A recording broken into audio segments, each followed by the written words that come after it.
চীনের প্রেসিডেন্ট মহাশোক ক্ষমতাধর ব্যক্তি ট্রাম্পের পদতলে বসে তিনি সেই শপথ অনুষ্ঠান দেখবেন, এইটা আসলে হওয়ার না। যাকে দেখতে নারী তার চলন বেঁকা সবসময়, তো মানে শি জিনপিংকে বা শি জিনপিং ব্যক্তিগতভাবে না, যদি চীন একটা ট্রাম্পের কাছে ছিল অ্যালার্জির মতো, মানে সবসময় তাকে নিয়ে কোনো না কোনোভাবে মানে উনি রিয়াকশন দিতেন।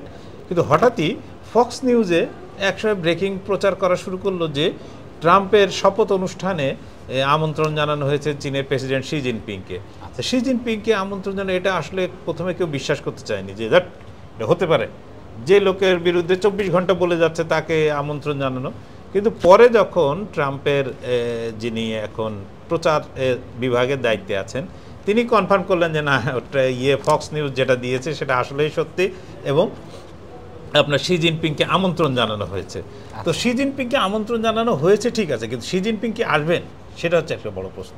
আচ্ছা, এইটা একটা বিষয় যে শি জিনপিং আসবেন কিনা। এক্ষেত্রে চীনের পক্ষ থেকে বলা হচ্ছে যে শি জিনপিং আসছেন না, তবে চীনের পক্ষ থেকে একটা উচ্চ পর্যায়ের প্রতিনিধি দল তা এই শপথ গ্রহণ অনুষ্ঠানে চীন পাঠাবে, সেটা তাদের পক্ষ থেকে বলা হয়েছে।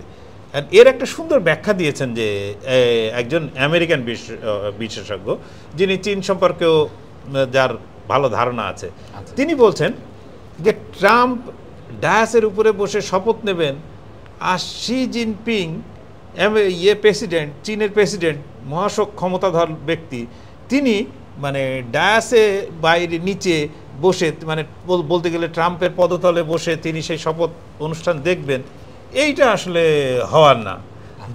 যিনি হোয়াইট হাউসের ভেতরে ঢুকে 1-to-1, যার জন্য রেড কার্পেট থাকে, যিনি 1-to-1 গিয়ে কথা বলেন, তিনি একদল লোকের মাঝখানে, একদল এমন কংগ্রেস সদস্যের পাশে মাঝখানে তাকে বসতে হবে যারা সবসময় চীনের ঘাড় মটকাতে চায়।